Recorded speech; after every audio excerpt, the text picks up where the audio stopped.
Okay, now we move to the next topic in chapter 5, graphs of the trigonometric function, and we want to discuss 5.3, graph of y equal to a sine bx minus c and y equal to a cos bx minus c. The objective is to specify the amplitude, period, and phase shift of the graph, and also we want to sketch the graph. The graph of y equal to sine x and y equal to cos x are the building blocks we need, okay, for graphing function of the form this one. So you need to know how to draw the basic curve, which is sine x and cos x, before you can learn how to draw more complicated function like this. Okay, let's recall. The graph of sine x is like this. Make sure the starting value is 0, 0, and then it reach the maximum, and it going down and intercept pi. It reach the minimum value here and it's going up, stop at 2 pi. On the other hand, graph of cos is like a ball, so it must start at the highest value here and it reach the lowest value in the middle point and it's going up. Make sure the intercept here is correct. A means part A. Graph of a sine x and a equal to a cos x, y equal to a cos x. The graph of functions of this form, if you have a value in front of the function, means that those value has amplitude a and period of 2 pi. To obtain the graph of y equal to a sine x, note that all the y values obtained for the graph of y equal to sine x are to be multiplied by the number a. Similarly, this also applied to y equal to a cos x. So, if the equation has this kind of format where y equal to a sine x, or if we are using cos, a cos x, based on this note, you can determine the period, okay, here, 2 pi. The period is 2 pi. And the amplitude equal to absolute value of a. So the value in front of the function represent the amplitude, the a value. And the period for this type is always 2 pi. So please remember this. Example, sketch the graph of y equal to 4 sine x. So this equation follow this format where we have some value.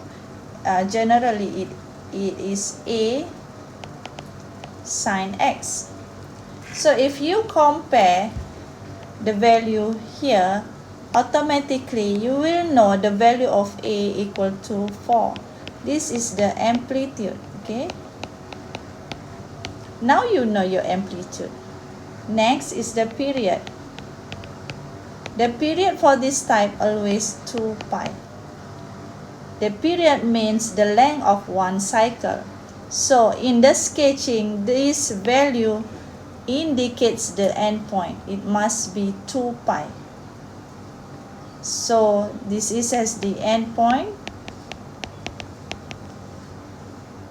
If you know your endpoint, you can find the middle point, which is half of that, pi.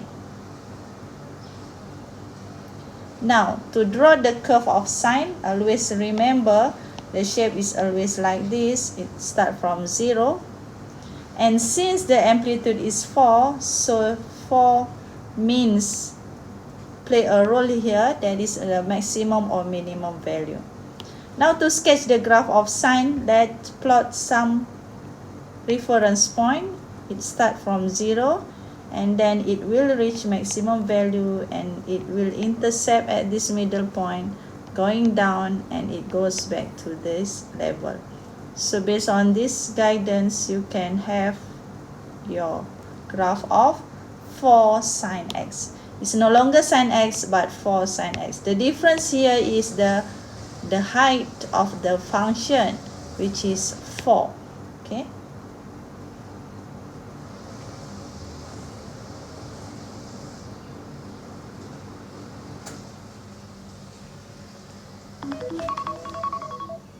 Question 2. Sketch the graph of y equal to 8.5 cos x. So again, this follow this format, y equal to a cos x, where a is 8.5. Now you know your amplitude is 8.5, and the period of this format is always 2 pi. 2 pi indicates the end point, and then automatically you will find the middle point, which is pi. So let's identify 8.5. 8.5 is here. And find also negative 8.5. That is the maximum and minimum value. We need to draw cos. Remember, cos is like a ball, so it starts from the highest value here, and then it will reach negative minimum value at pi, and then it will going up again. And for the intersection, it will cross the middle point here.